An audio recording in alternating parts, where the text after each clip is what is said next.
Okay, we are now live. Welcome everyone to the fourth public participation session for the District of Sechelt 2021 budget deliberation process.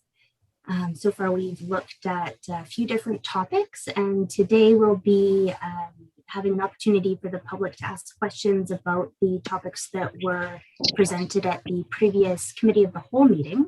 That was March the 10th. The YouTube recording and agenda are available on the district's website at sechelt.ca. So I'd like to welcome members of council, staff, and our presenters for today. We have Leanne Emery, Director of the Sechelt Library, and Sergeant Don Newman, Acting Staff Sergeant for the RCMP Sechelt Detachment. And with that, I will turn it over to Director David Douglas, our Director of Financial Services for the District of Sechelt.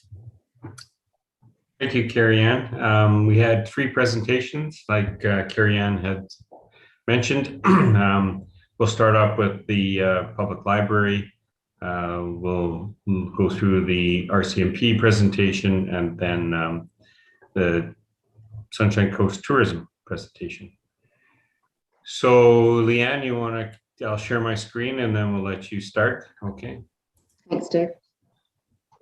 Thanks again for inviting me here today to speak with you and to the public. I'd like to again say a special thank you to Councillor Toth, Councillor Kuster, and Mayor Seegers. You all three have sat on our library board on an ongoing basis or ad hoc, and we very much appreciate your attendance at the meetings, and we're always very interested to hear what goes on at the district. And also when our other funders attend, we love hearing what's going on with the SCRD and the SIGD as well. You see a lot of things that go on in our library on the public side and on the staff side. So you know a lot more than most. But just a quick background for everyone. I was hired as an interim director 6 months ago, or last year in February, and it was for 6 months. A very unique set of circumstances, and I became the director on November 1st, which wasn't expected, but I'm happy to be here. My background is not in library management or in libraries at all. It's executive management, administration, and consulting for many different industries. 9, I think, in total, one including a war zone, working in a war zone, which is a lot different than the library. So coming to a library, I think the advantage of that is that I could see this library as a business, and I could see it with really fresh eyes. So we've done a lot of things differently. I just want to give you a quick report, overview of the report that is in front of you. And Dave, if you want to just scroll through slowly and stop before we get to the photo. Okay. How I had described what we do at the library, or what I've done in the last year at the library, is to a SWOT analysis. So it's an SWOT. SWOT analysis. It stands for strengths, weaknesses, opportunities, and threats. And for us, of course, for anybody in the last year, the threat of the last year was COVID. It had huge implications on our staff safety, the patron safety, the safety of our community, the library services that we could offer. Also the library as an operating business, how it did physically, what was the reputation? We had to make sure we still had a good reputation, kept everybody safe. We were also worried about our ongoing financial viability, really, because our funders are crucial to the longevity and the ability for our library to function. And we didn't know what COVID was going to do to you, and thus to the payments that you give to us to operate. But of course, with every threat, there are also opportunities. We negotiated a great union agreement for our staff. They could come back to the library and work in healthy environment and with safety precautions. We also developed a 25-page, very, very detailed reopening plan. So with the 4 phases that we introduced to reopening, every single thing was thought through so carefully. And it was also a WorkSafe BC requirement, so good to do and had to do. Of course, every stage of being reopened, we sought to capitalize on every opportunity possible to help patrons and wherever they were at that time and with whatever they needed at that time. We were here 7 hours a day, 5 days a week. We never missed a day of being in the library. So for us, at least on the staff side, we never shut down. We also gained a real opportunity last year to market our assets that we have in the library and the services that we offer. So we had some really unique advantages in our takeout service to do some fantastic marketing. We could also, as an opportunity, walk through the library because nobody was in here for a while. We did a lot of changes in it. So if you come in the library now, you'll probably feel that it feels different and it looks different. There's a lot more signage, the layout's changed. The feel and the look is really quite different, and many patrons tell us that they love the way it feels and looks now. We also moved a lot of things around. So an opportunity as well we had last year to revamp the website. So we spent hundreds and hundreds of hours revamping the website, making it more fresh, more marketable, more easy to access for information for our patrons. We think it looks pretty good now, but there's always a million things to do. But last year did give us the opportunity to at least start that massive project. The big thing that we did last year that the threat of COVID actually gave us the opportunity to do was to do some construction projects in the library. So we now have a really nice space in the back of the library that we do for our income taxes, which are still ongoing right now, for private meetings, for genealogy research, for our technical help, our exam invigilation, and our private tutoring. So we didn't have that space before, and now all those things can be done in the back room. We also increased space for the staff. They were squished in here like sardines. And COVID-wise, they couldn't even come back unless we had done the staff extension, but it was badly needed as it was. So we now have a little space for 4 extra staff to actually sit with their own computer and their own phone. So we also did a lot of really interesting things physically in the library with end caps. So perfect opportunity to mark, just like chapters. So we had we had a fantastic woodworker come and do some bespoke woodwork on our end caps and a few shelves and things like that for us. So we were very lucky to find them. Makes a big difference in the library. So let's just quickly look at the photograph that's next on the next 2 pages. One more, there we go. The first page here is day 2 of bringing in our quarantine books. So when all libraries in BC reopened, we were all still quarantining for 72 hours as per recommendations and information they knew at the time. So space-wise, it made challenges for us. You can see when we started our takeout service that there are a million bags in the library and they have to be separated each day because we were also at that time quarantining for 72 hours on the way out. So you can even see they go right into the back room where the children's and teens area is too. So we were grateful to be able to use the community room for a lot of purposes. One of them was quarantining. Without the use of that and our shared spaces with the district, it would have been a very different situation for us. The next page, if you wouldn't mind, that's just details from each month. Keep going to the photograph. Oh, the cleaning schedule, that's good. So the cleaning schedule, if you haven't seen it, it's massive. We do have it posted in the library right near the checkout desk. It is what we have to do every morning, every evening, and halfway through the day.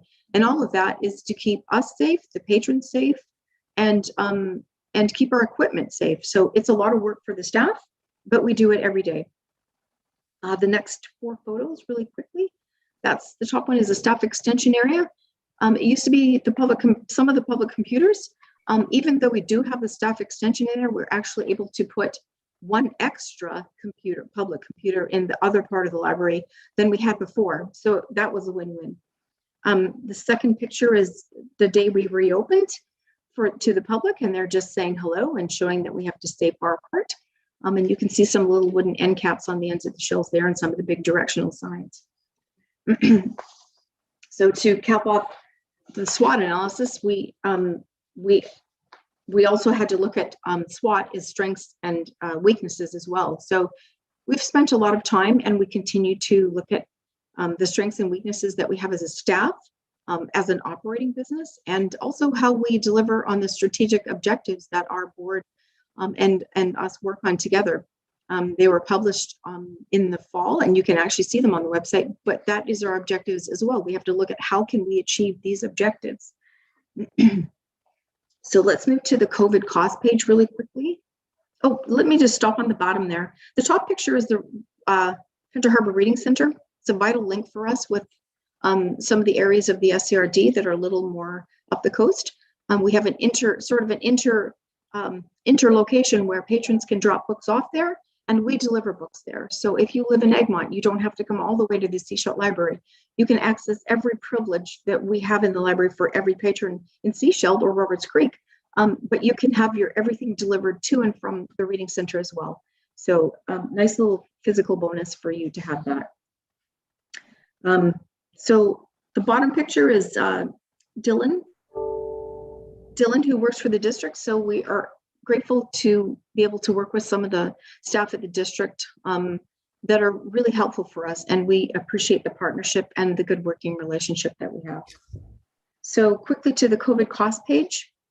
COVID is not cheap. We spent a lot of money last year on making the library ready to have patrons in it and to keep our staff safe.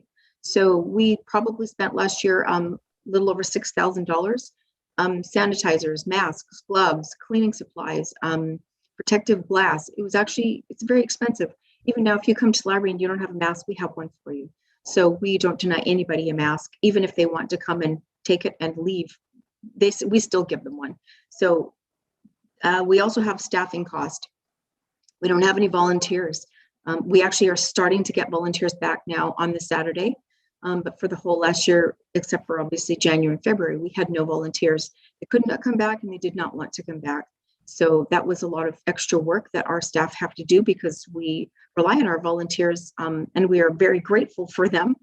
But that's a lot of extra work for us and a lot of extra staffing with our casuals. We also have a greeter. A lot of libraries still have a greeter. That may not be the case forever, but our greeter makes our patrons feel safe. We ensure that everybody sanitizes before they come in and they're wearing their mask and they're wearing it properly. So it was really crucial for us to keep our patrons that walked in the door feeling safe. And that's what our greeter helps do. Our staff extension costs about $15,000. It also includes a ton of extra work we had done in the library on electrical and data upgrades that were badly needed. We had cords rolling on floors, up walls, around furniture, and everywhere. And we cleaned a lot of that up as well. So that's included in that cost. Obviously, we'll have more costs going forward. Quickly to the next page, if you wouldn't mind. So programming, depending on what the public health orders are for everyone, public health orders and the provincial orders change, and they change quite frequently. It seemed like every 2 weeks we were having to go through the details of the changes and change our operation to accommodate those requirements. One of them, of course, is that we had to do, started not to, but then we ended up having to do all our programming on Zoom. So it's a bit of a different outlet. It's not everybody's favorite thing, and some people love it. So we've tried really hard to take things that we could adapt either behind our protective glass in some format or in a Zoom format. So our staff has been very, very creative. And right now we just started spring break, the whole bottom section. If you have children, we have a fantastic spring break program going on, and some of them are outdoors things. So just to the next one. This is probably the section I'm most proud about with this library. When I first started, of course, I thought books, libraries, what more is there? I mean, I knew a little more than that, but a lot of people do think that. And I have to say, I'm really in awe of the things that our staff do for the patrons in our community and the ways that they make differences for everyone. And this whole page, the top half of this page came about from a project I asked them to do, just to list for me 10 things that each of them could remember of things they did for patrons that didn't have anything to do with books. So, you know, we faxed organ donor documents, if you can believe it, because nobody else could find a place to fax for such a long time. We found help people find long birth records in Italy because we have genealogy specialists. We've prevented hundreds of people from being scammed. We've helped hundreds of people learn how to use Zoom. We've connected people to government benefits, not only because they come in here and use public computers, but to get help from us, and they get help printing. So there's amazing things that you don't think about when you can afford to do them or when you have those assets for yourself. But the library is a great equalizer, and everything here is open to everybody for free. One patron actually said to me when we reopened, she actually leaned over and whispered, she says, honey, I think you've saved lives by just being open. So when we hear stuff like that, we know that we're making a difference in the community. This last year, and every year, we partner with as many people as we can, because a great library also partners with everybody in the community, because that way we can bring the best of ideas, the best of talent together. We partner with SD 46 in so many ways, with Strong Start, with the elementary schools, with the high schools, with the teacher librarians, with the French schools, so many. The volunteer income tax program is all going on right now for qualifying patrons. Literacy Coalition, Elders College, Pender Harbor Reading Center, Shorncliffe, Totem, Sechelt Hospital, the Seniors Planning Table, the Technology Subcommittee of the Seniors Planning Table, and of course the COVID-19 Emergency Preparedness Task Force, which we were members of with the district. So the next page, if you don't mind, I'm very grateful for our staff that I work with. They're an amazing group of people. If you think about some of the challenges that they've risen to just to be able to serve up to right now 350 people a day, they're quite extraordinary. And some of them wear masks 7 hours a day, because when we're on the library side and when we're doing anything in the staff side besides sitting quietly at our desk, we have to wear masks. So that's hard. And they do it every day, day in and day out. During takeout, we did almost 4,500 bags of takeout. That's personally choosing, filling, and sometimes personally, like very personally choosing books that we think patrons might like for a surprise package. So that was a lot of work for them, but they loved it. We do really appreciate our funders. First and foremost, we wouldn't be here without you. We've come from a position of being in austerity almost, and really suffering financially, to a place where we're comfortable. And we're very grateful for that. We were even able to put some of our surplus from last year. We had a bit of surplus. We were able to put that into our revenues for this year too, to make sure that you didn't have to pay as much this year. So we presented to all our funders a 5-year budget and a funding agreement. There are varying levels of funding required each year, because sometimes we have one-off expenses during the year that don't happen every year. We've kept it as low as we possibly could. It is not a luxurious place to work. The list is definitely a needs list. There's nothing really want list on that. So it's as respectful as we can be to the fact that we're all taxpayers and you're all helping us make this library function, but keeping us operating in a level that's good for our patrons and our staff too.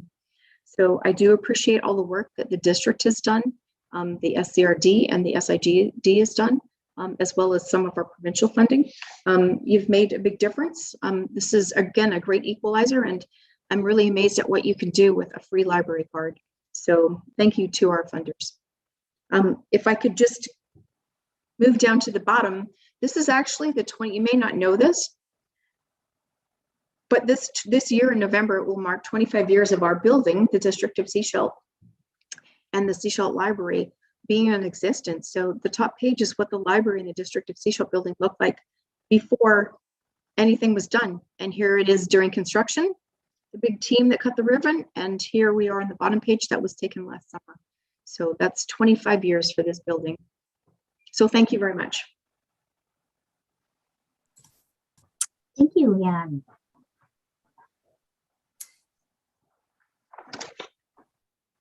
Thank you, Leanne.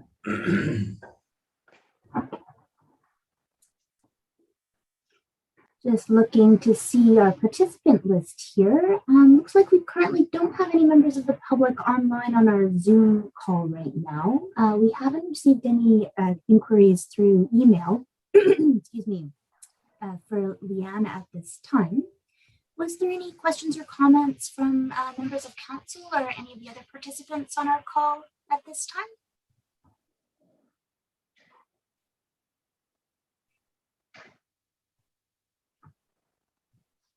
Beverly has her hand up. You're muted, Beverly.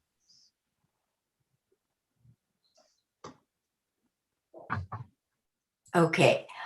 No, I just want to reinforce what Leanne has said. I'm a retired librarian, so I know some of the things she's been dealing with. Certainly beyond books, absolutely. But what I worked for many, many years in the Lethbridge Public Library, which is not a huge library by any means, not a large library, but much bigger than the Sechelt Library.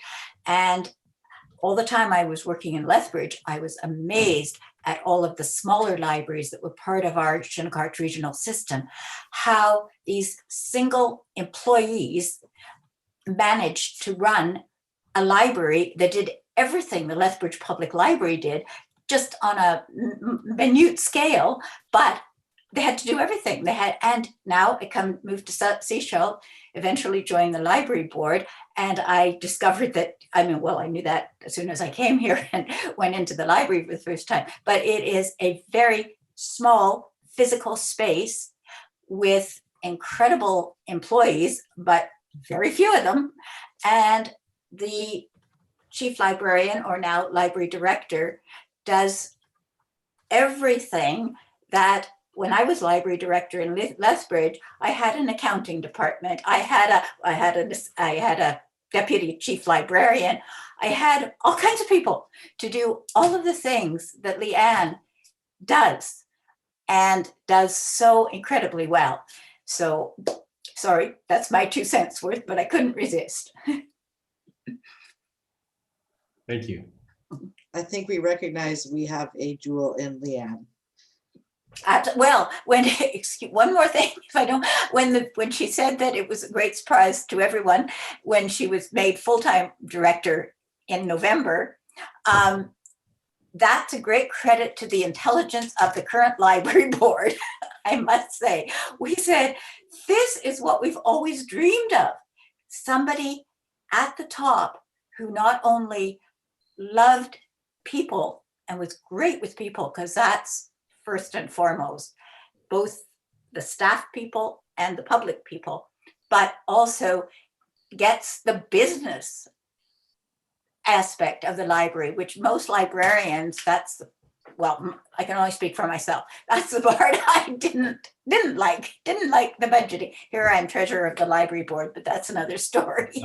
But anyway, no, so it's incredible what she does, and we have an absolute gem. Thank you. Thank you for that. Director Douglas, did you want to just provide a little bit of information of where we're at with the funding process for the library as it fits in with our council budget, and how that works with the other local governments across the Sunshine Coast who contribute? Yes, there are 3 local governments that fund the Sechelt Library, the public library, and we have been working towards a funding agreement, and we're at the final stages. It's at all councils or board level now, and so it's coming up to our council this Wednesday at the council meeting. So yeah, we're hopeful that we'll be able to proceed with that agreement. Yeah. Great, thank you. Well, it looks like we've got 2 people watching live on YouTube right now. Still no members of the public have joined our Zoom call. The email to send inquiries to is finance@sechelt.ca. Any other questions or comments for Leanne or the library?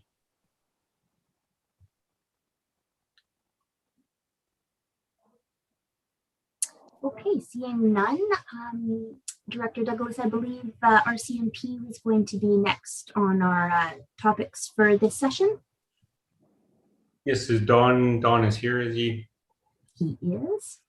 Yes, I'm here, Dave. Are you able to walk through your presentation like you did last week? I'll put it up on the screen. Yeah, I'll walk through it. Probably be a little quicker, but no, for sure. Just I'll work off of your pace. Okay. All right, it's up there now. You can go ahead. Sorry, I'm having trouble finding it right now. Just bear with me. No problem. Okay. Yeah. No. This is our resourcing plan for this fiscal year, for 2021, 2022. This next photo, the relevance of it just shows we're we believe an important part of the community, both in what we do and our as community members. This is one of our annual Cops for Cancer galas where we're with paramedics, firemen and stuff, and it raises a lot of money for cancer in the community. Our policing priorities for this year, keeping in mind that we work off a fiscal year of April to April, so it's not finalized, but some of the key points that we're looking to focus on for the upcoming year: crime reduction, road safety, community outreach and engagement with Indigenous people, the Sechelt Nation, and a big one for us, not that the other three aren't big, but coordinated community response to mental health and homelessness. And this is a way for us to set our priorities, align with local governments, but equally important, allows us a way to measure our successes and quantify those. Next slide. The next slide is just encapsulates the organizational chart for the Sunshine Coast RCMP.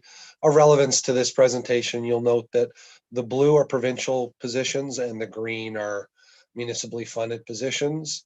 The four to the immediate right are actually civilian members, so they're people who work in our support services, non-police officers, and then the 11 to the left are the regular members of the RCMP. Frontline policing duties. I won't touch on all these, but this is just, I guess, a quick snapshot of some of this stuff we do. Primarily our uniform members who you'll see on the street and responding to 911 and non-emergency calls. Some of this has changed with COVID and I guess an increased prevalence of environmental and social activism, which we're required to monitor. And the big one, the fourth from the bottom, we're really working hard at first responding and partnership building with some of the social housing facilities, High Tide, the shelter, and just the recently opened Gibson Sustainable Housing Unit. Next slide.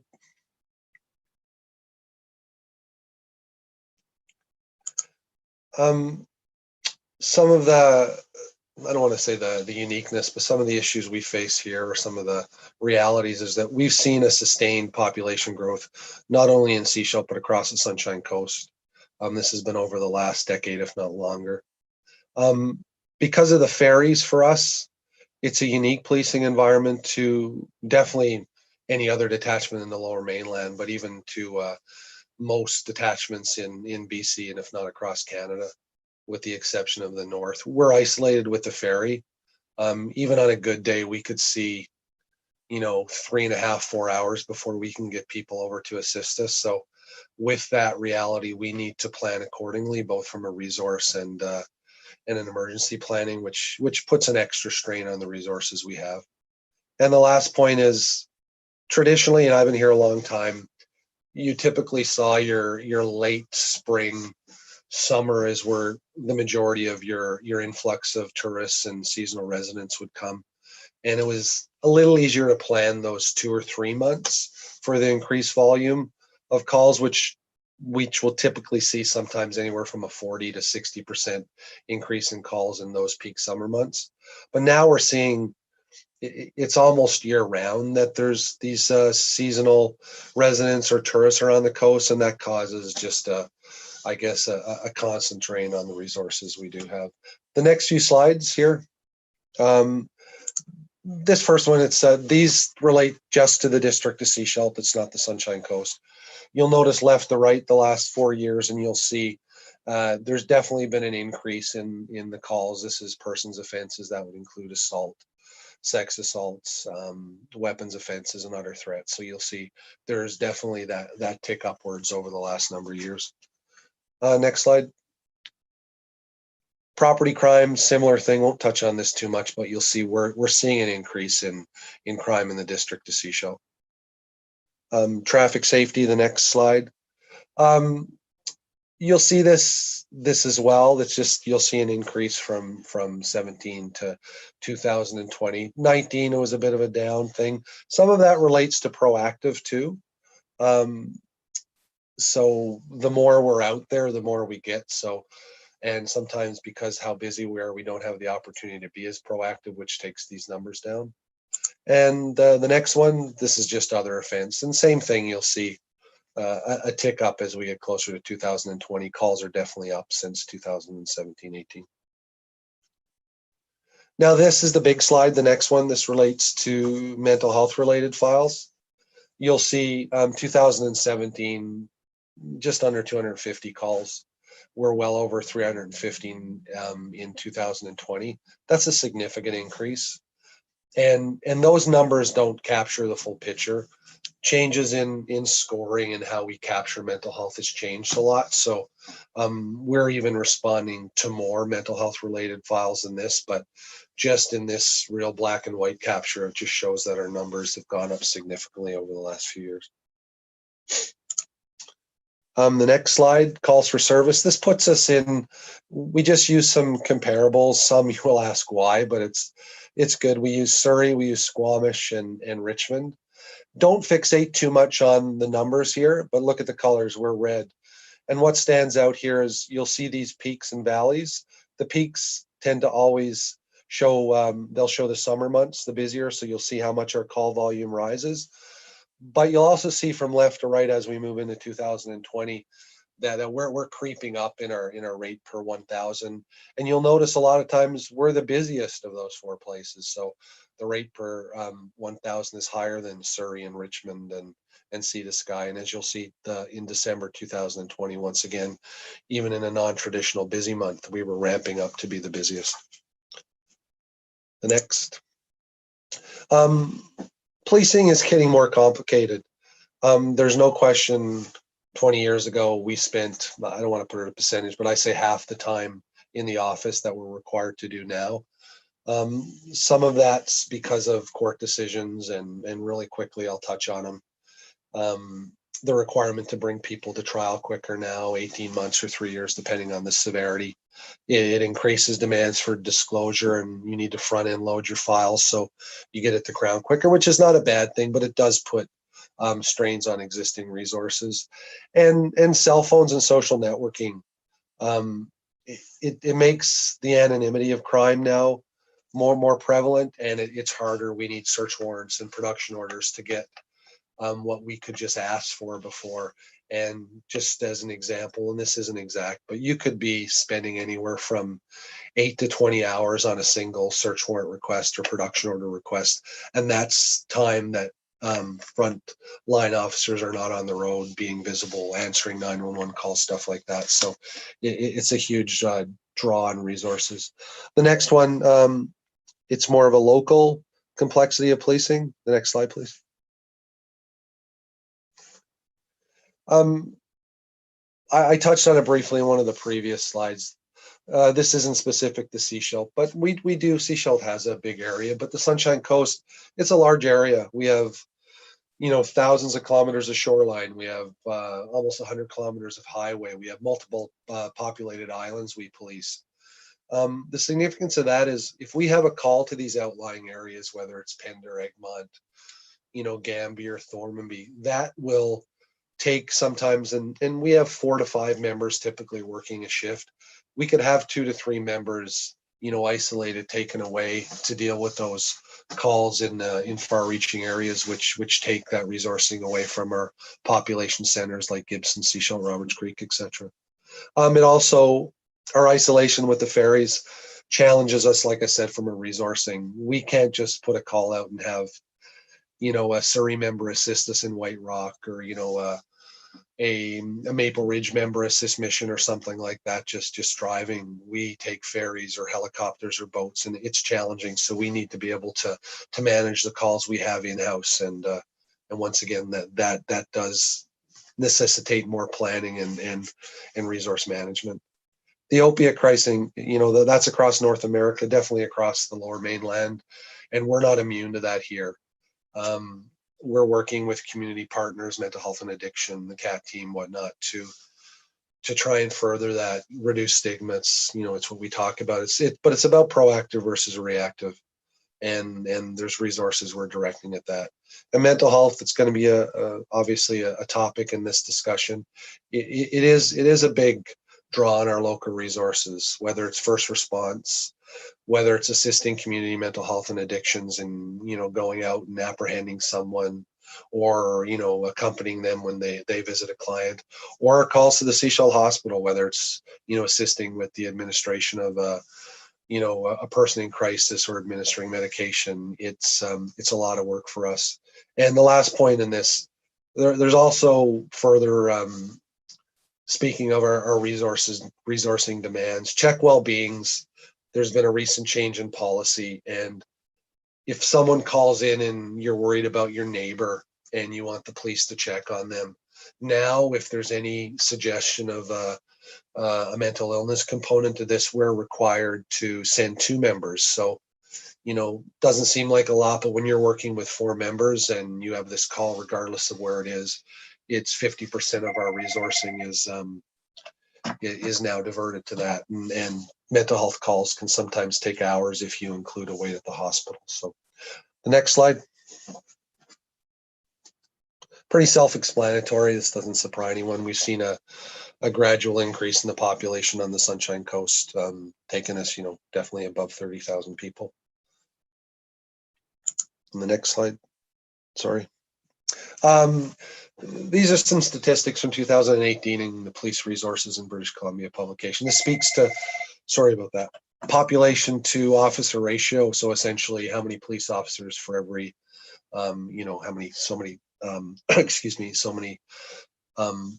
so much of the population, and the higher number is bad. So just so you know, the Sunshine Coast provincial, we were 1 police officer for every 958. The provincial detachment average was 1 for every 882. So we're definitely above the average. The Sechelt municipal population officer ratio was 992, while other municipalities was 744. Now that's going to be skewed with some of the larger centers like Vancouver, but you definitely see that Sechelt is higher than the provincial average. Sechelt and the district of Sechelt specific, definitely tourist destinations. The population isn't static. It increases, like I said, more we're seeing year round, but definitely in the spring and summer months where it's hard for us to find exact numbers, do go up significantly. And just as this is not an exact, but Tofino estimates their population goes up 66% during the peak summer. Even if we were just to use the 33%, we would see our police officer to population ratio skyrocket to 1,300. And we don't have additional members that come in the summer. What we have is what we have. And we can't just draw on, like I said, overtime bodies from North Vancouver or something. So once again, we have the police locally. Next slide. And this just kind of encapsulates in a graph format what I just said. You can see left to right from high to low, and high being bad from a resource allocation standpoint. You'll see where we sit, and we're pretty high in other comparable communities across the province. In addition to, and we're asking for two bodies, one a regular member, but also one a civilian employee.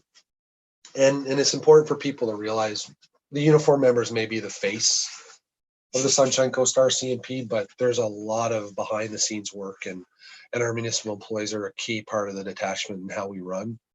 And we do need additional support in that. One of the big areas where I guess there's been a gap over the last couple of years is our volunteer and community programs on the coast. And a lot of that's been just the sheer administrative background needed for that, and the time, and we just don't have the capacity at present to run that. There's been a lot of changes which require more, there's privacy changes, there's access to radio changes, there's criminal record checks, and that takes, it seems easy sometimes just to let's roll out a program, but there's a lot of behind the scenes work that needs, and we just really haven't had the capacity, and we've had to prioritize our resources into other areas, and this position would definitely allow us to focus back on that. It will also help us to, as we work with a lot of social agencies and social groups, we participate in countless community groups, whether it's, violence against women, mental health, homelessness, the opioid crisis, just to name a few. The time to attend is something, but there's a lot of follow-up and programs that we need to, and education that we need to push through. And this position would definitely help us be more effective at that and take some time away from the frontline members so they can be out on the street. And I think that's, at the end of the day, is the goal for any position like this. And also front counter, people coming in, there's an increased demand for vulnerable sector checks, criminal record checks, disclosure. And this is it's a revenue service that's provided, which benefits the district of Sechelt. But we want to provide the best service possible to community, and another person will only help us meet that demand. Next slide.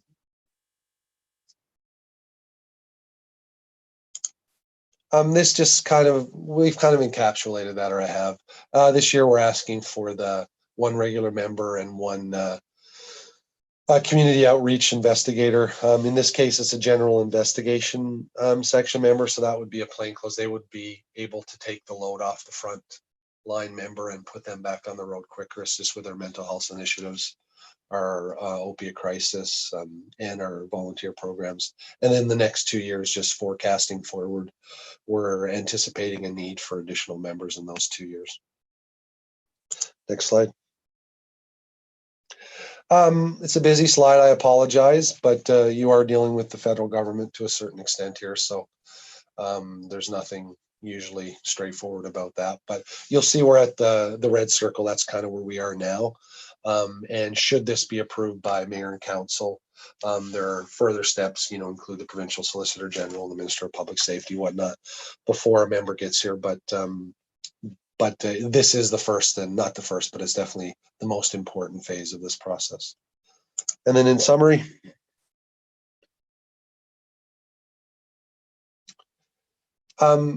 we have fewer officers per capita than almost any other comparable community in BC. And then this next line to me is very important. We have not had a municipal increase since 2019 in our municipal members, regular members. Now, in fairness, I think I skipped over it earlier. We haven't seen a provincial increase since 2007 either, but specific to the district of Sechelt, we haven't seen an increase since 2009. And this increase of a regular member and the municipal civilian employee too, the focus is to take tasks away from the frontline members and to be able to be more proactive versus reactive, which will allow our frontline members to be on the road more engaged and able to respond better to calls for service. And in conclusion, like I said, we're asking for one regular member for this calendar year, for this fiscal year, as well as one municipal civilian member.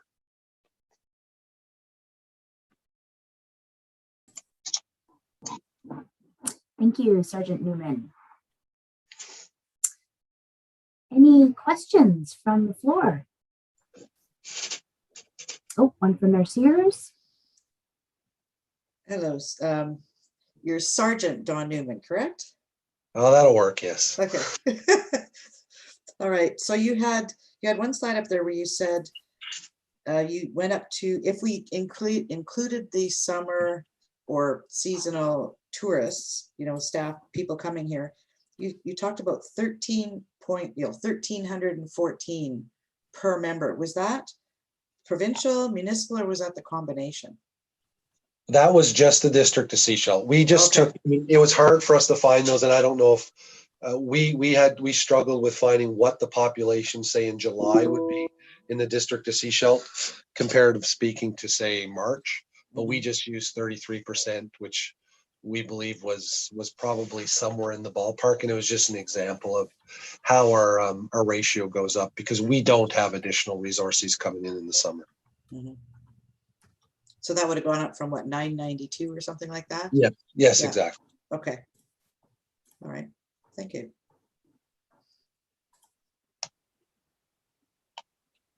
Any other questions from the floor at this time?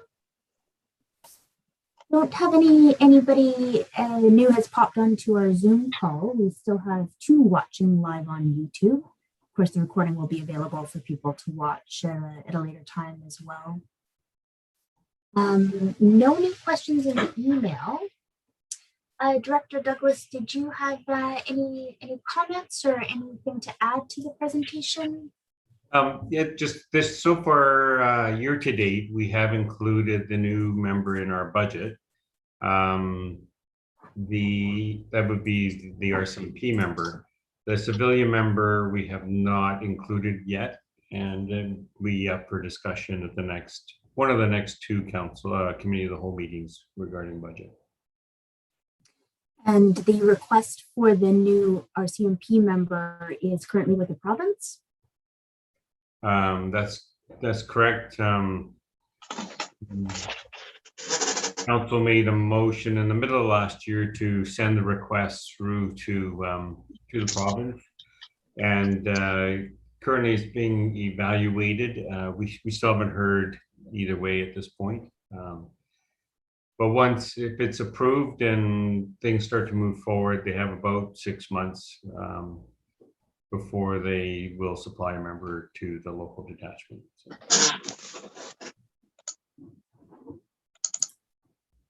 Okay. Any other questions for Sergeant Newman or Director Douglas on RCMP? Thank you for being here. You're welcome. Thank you. Thank you, Don. Okay, I believe tourism was our last topic on the previous committee of the whole meeting. Director Douglas, were you speaking to that one today? Sure, I'll briefly go through some of the topics. Certainly won't be as comprehensive as it was on last Wednesday. But annually, we fund the Sunshine Coast Tourism. They are the marketing group for the Sunshine Coast, and all the governments from here to Powell River, well, from Gibsons to Powell River, all contribute to kind of the global Sunshine Coast marketing. And we start here off with a letter requesting their funding for this year. So funding from the District of Sechelt was last year and as is going forward, $12,800. And that's just for the Sunshine Coast Tourism arm. Sunshine Coast Tourism, they provided us with their strategic plan for the coming year. And although he breezed through this, I won't go into great detail at this point. The other one that the District of Sechelt funds is the Visitor Center. We have a visitor center just over at the Seaside building, and we fund that one 100%, and so that is also included in our budget for this year. I know that the Sunshine Coast Tourism, or the local visitor center, they're looking at different ways to deal with outreach to visitors during this summer, just due to the COVID, where we were sitting within COVID and waiting for our vaccines. And so, you know, they've on this Wednesday's council meeting, there's one of the items is we're looking at a potential vehicle to move around the community, whether it's at events or at certain locations to outreach to the people visiting the Sunshine Coast.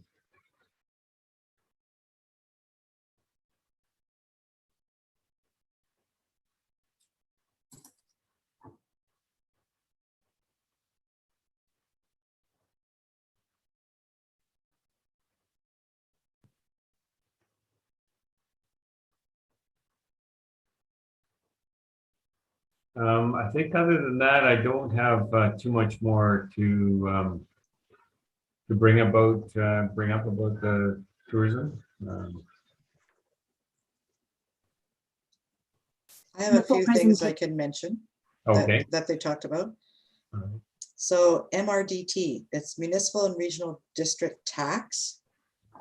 So this was the year when Sunshine Coast Tourism needed to renew their agreement with the province. And in order to do that, they have to have support from the majority of their accommodation providers. So they did get that. They sent the information in. It has now been approved. So they're now moving forward with their new agreement. It is still staying at the 2%. It applies to all accommodations on the Sunshine Coast, whether it's, one unit up to a hotel or motel, and that's north and south, southern Sunshine Coast. Something else that they did, they used to have only accommodation providers as members, and they had a membership fee that they paid. Last year, during COVID, they actually removed fees for everybody. And as the MRDT funds have increased over the last number of years, they're finding that the contribution of membership fees actually became a much smaller portion of their total budget and required a lot of staff resources to follow up for people who haven't necessarily paid or missed their invoice, etc. So they've actually decided to remove the fees totally, membership fees, and are going to more of a stakeholder model. So currently they have 300 members in their organization. By going to a stakeholder model, they're actually going to be looking at bringing in other providers, other tourism providers, not just accommodation providers. And they will actually be able to have a membership as well. And there will be no charge for those. Another one that they talked about is looking at an e-bike strategy that they're looking to put together for the northern and southern Sunshine Coast, to have that be something where people could come here and rent an e-bike and be able to travel up and back and have different places on the various coasts where those bikes could be accessed. What else? Grant programs are going to be coming out. They're still working those out, but those will be coming out in the next while.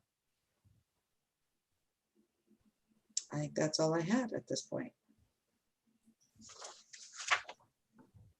Wonderful. Anything further? Thank Lots you. of exciting stuff coming up. And I think some of our recent grant applications will also potentially, if we receive any of that funding, could make some really great improvements in some of our public spaces as well. Director Douglas, did you want to touch on any of those grant applications that we've submitted in the last few months and weeks? As the money is coming available, we've definitely put in a few applications. Yeah, there's been almost unprecedented opportunity for grants for the district and any municipal government across BC. And I would say just about every opportunity that has been out there, we have applied.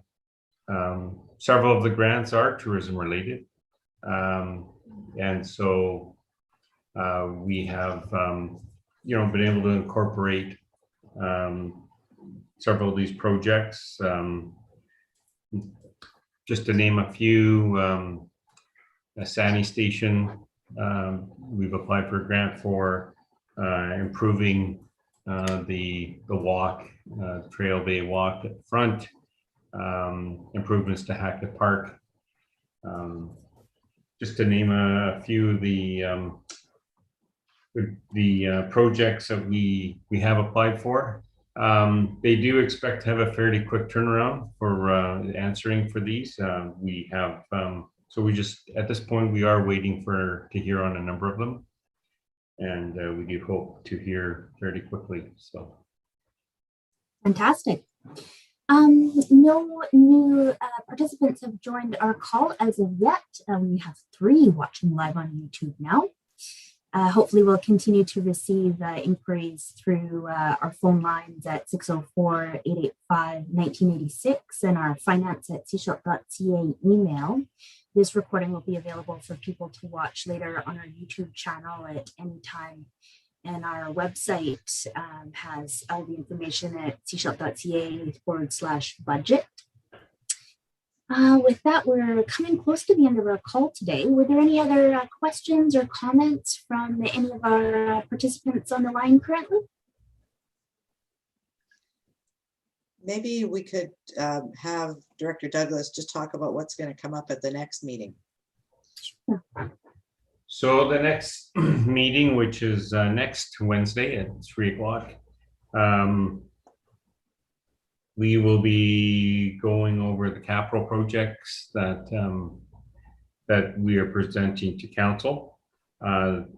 Additionally, we're hoping to have the time to go through the one-time costs that we would like to have included in the budget, as well as a 5-year planning for personnel. That's what we're intending to try and get through at the next meeting. However, depending on the discussion, we may not quite get that far. And then there's a meeting the following week to start to try to wrap things up in a package for council's consideration. That's right. A special committee of the whole meeting has been scheduled for Wednesday, March the 31st at 3 p.m. Following the upcoming committee of the whole, where the one-time operating and new operating requests and capital discussion will start. That'll be March 24th. And the Monday following, we'll actually be having an evening public participation session at 7:30 p.m. on Monday, March the 29th. So again, all the information is available on our website. Following the special committee of the whole on March 31st, we will be conducting our final public participation session at noon on Monday, April the 5th. So we're hoping to provide an opportunity for community members to ask questions and share their thoughts on the capital projects that have been proposed, as well as the new and one-time operating. But as that will be our final public participation Zoom call, that will also be open to a general discussion on any of our 2021 proposed budget and the 5-year financial plan in general. Just a big thank you to all of our presenters, council members, and staff for joining this call today. And we're just about out of time. Any final comments, Director Douglas? No, we welcome people to come out or come to our meeting on a week Wednesday to hear some of the interesting capital projects that we have going on. So. Fantastic. Thanks very much. Have a great